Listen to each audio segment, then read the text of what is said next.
now listening to the smooth sounds of Rick and Thaddeus music.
A small decorticator to render off the hemp fibers.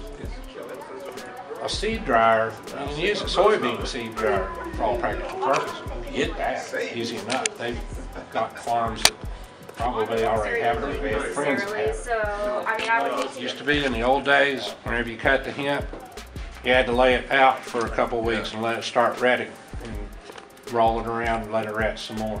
There was a lot of waste, a lot of work. Decorticator, you bring it in. So that rendered the harvest a whole lot more efficient. And that kind of put in peril a lot of pulpwood and cotton wealth. So the whole marijuana gig, that was just to stampede the American farmers away. Oh, well, thank you. Thank you. Hey.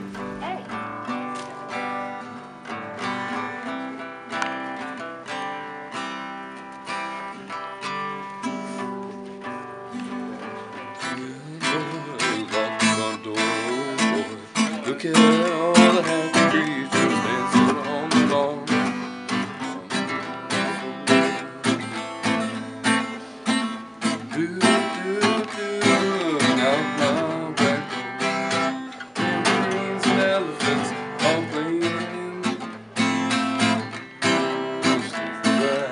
Sing that, sing it.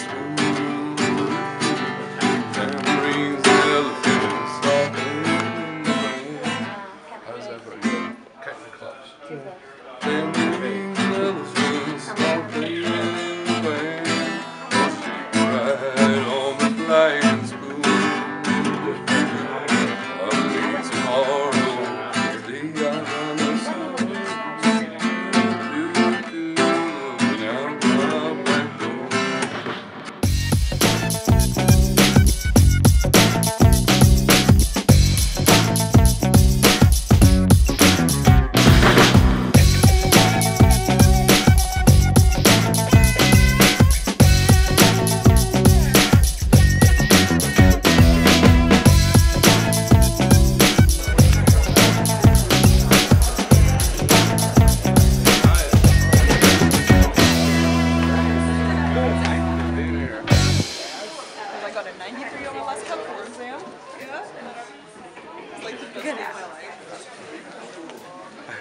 I really appreciate you being here. So my name is Morgan. I work with the Graduate Student Advancement Society. That's the way we set this event up. So what are our main goals for you today? are to inform you about what hemp and what the hemp legislation is, educate you about what your opportunity as a student is to be here to work in the hemp industry, and then also to network you with people like this who are the leaders of this industry currently. So I'm going to go ahead and introduce Mason to you. Mason works with the West Virginia Hemp Farmers Cooperative.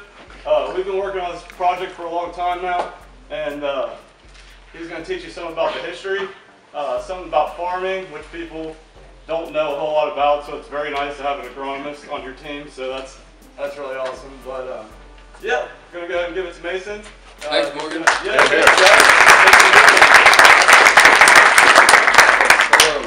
As Morgan said, my name is Mason, and I am an agronomist. Agronomy is the science of field crops, and hemp in particular is the field crop that inspired me to get into agriculture and agronomy. So I'm very excited to be here and to share with you all today. And so I want to thank you all for coming, especially all of you. Also all of our guests who are here, some of you sit there, and Morgan for all your hard work. Thank you. So we're here, the reason we're here to talk hemp. So hemp, Wikipedia on hemp, it says, commonly used term for high-growing cannabis plant and its products, which include fiber, oil, and seed. That's Wikipedia, straight from Wikipedia. So the first thing I want we'll to start with the Controlled Substances Act of 1970. You're leaving love, rock and roll, sex, drugs. The government's getting some pushback on that front.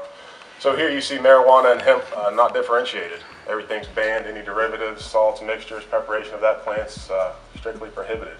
You also see the necessity to get a permit through the Drug Enforcement Administration, something that you no longer have to do. This is a big one, folks. This is the Federal Farm Bill of 2013, signed into law February 7th of this year by Barack Obama. What this does is it explicitly nullifies the Controlled Substances Act of 1970.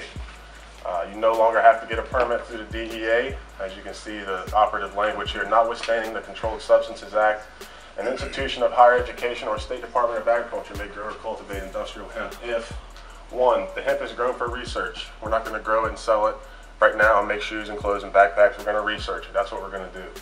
The growing of hemp is allowed where the state law allows it. Again, West Virginia also passed legislation that allows us to do this. So really, this is the big one, and I want to draw your attention to this final bullet point here. I'm sure got a lot of great things to share with us. So Eric, if you want to come up, or you can stay there anywhere you want, it's all fine with us. Thank you for being here with us. Thanks a lot for having me, Mason and Morgan and Mason. So yeah, we got to keep you guys straight. They kind of look alike. This is great to have you guys got here today. I'm really impressed with all the interest here, and I'm excited to be here today.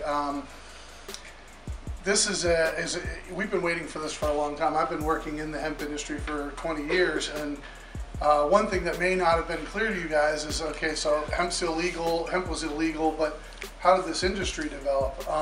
So the one part of the law that Jared didn't show us was in the definition of marijuana. It says that the cannabis plant is marijuana and defines all parts of it. Except there's this exception, and that part was left out on the screen, and that exception allows for the stalk, the fiber from the stalk, the seeds that are incapable of germination, meaning they can't grow into a plant, and any of the parts from the seeds like the oil and whatever's pressed from the seed to be brought in. So a lot of companies here in the United States saw this after Jack Herer published his book Emperor Wears No Clothes back in the late 80s. And said, wow, this is a pretty incredible plant. Like, we didn't even know, like, this has pretty much been removed from the history books. What is this? Let's go find out. And so they went to some of the countries where hemp was being grown and had been grown historically, like China or parts of Europe, especially Eastern Europe, Russia. There was still hemp being grown, and it had always been grown. I'm also the reclamation specialist in the state, and so I've been here about 30 years and worked with coal operators and others that damaged soils, and so my job is to clean them up and to try to make them profitable again. So in that realm, I have done a lot of work with forestry, reforesting abandoned sites, reclaimed sites, and more recently I've been working more on biofuel crops and growing cellulosic So anything that can improve our opportunities on post-mining land uses is what I'm interested in. And so whether it's producing a tree crop or a biomass crop or vegetables or cut flowers or hemp, all of those I'm interested in, because if we can bring some income to some of these landowners that have some of these reclaimed lands, that's my interest.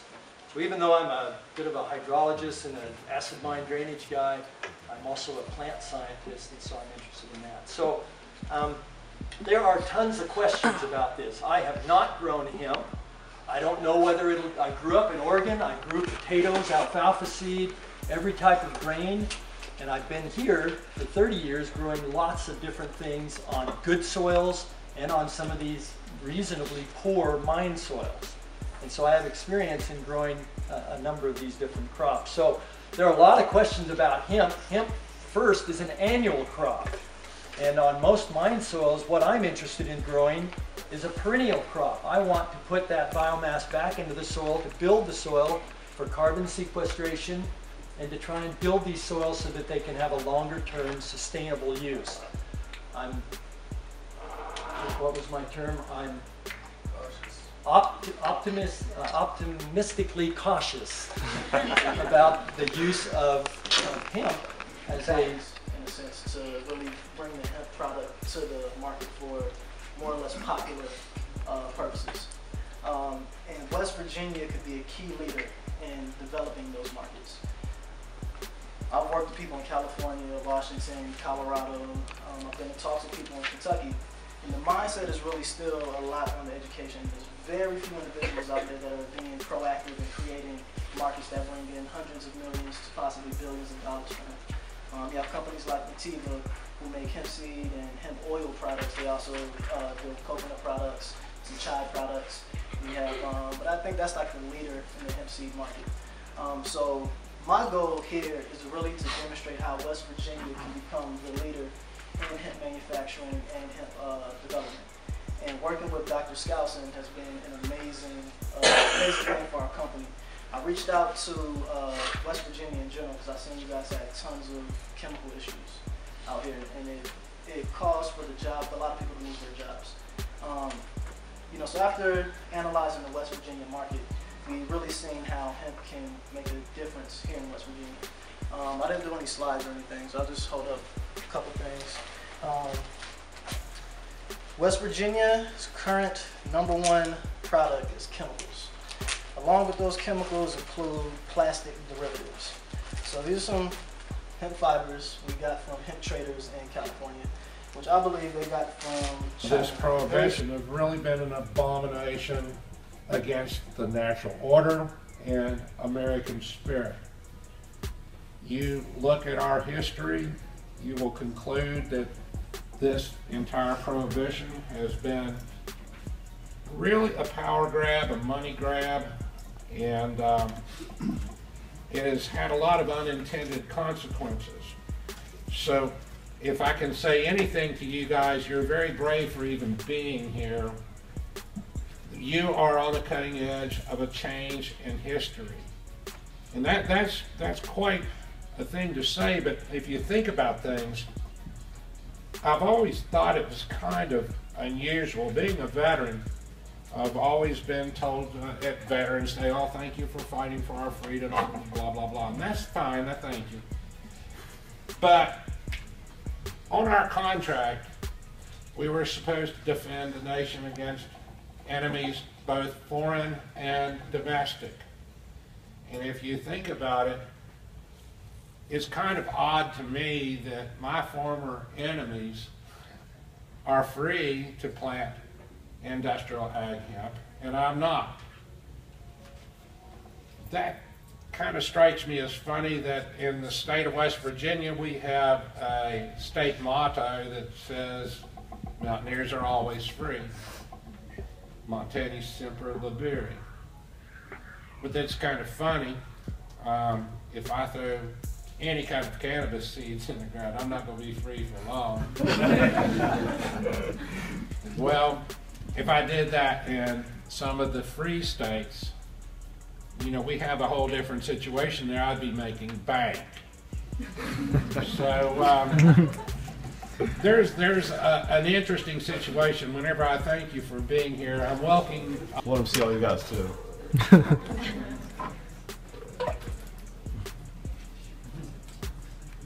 Hey, Doug. Hey. Can you hear us? I can hear you loud and clear. How am I coming through? Awesome, man. Looking good. Here, check everybody out here to see you. See everybody? Yeah, there we go. Actually, I can't see anything except a still shot of your smiling mug. Oh, cool. Here, let's try to work on that. Okay, hold on. Let's get the real thing. Hey, buddy. Hey. All right, cool. Everyone, this is Doug Fine. Please welcome him to West Virginia University. Thank you. Nice to be with you all. Awesome. Cool. Take it away, man. What do you got for us today? Well, I'm really particularly fired up right now. I'm in a sort of a side shoot here at the Delta Western Winnipeg Hotel in Canada, where these Canadians have a 24% annual growth on their hemp seed market. And boy, I'm getting blown away. I can't even describe the amount of knowledge. Someone from China talking about fiber harvest there for textiles. Shocker for a goat rancher who lives on 40 acres in New Mexico, but guess what? Hand harvesting hemp after field retting it, New Mexico, you know, this medieval technique, produces still the best fiber, even for things like nano age applications. Another cool hot thing in hemp, I'm kind of curious, show of hands, how many people here have heard that hemp is testing extremely well for use in supercapacitors and next generation batteries? Anybody heard about that? Yeah. Keep an eye on that. There was a guy who did the research on that, giving a talk here. It's pretty interesting, and we need it, you young engineers. We're basically an Edison country with toxic batteries. Let's get to the next stage, and we can do a lot for humanity. And personally, what I'm kind of, the gospel I'm trying to spread right now is a concept in the book Hemp Bound. I'm now calling it tri-cropping. It's basically using one facility where communities can come to process value-added products for hemp. Everything from the seed is one leg, everything from the fiber is another, and anything left over used to generate sustainable energy through gasification, biomass gasification. So I'm really kind of talking a lot about that, trying to make projects like that happen. And just watching this industry grow.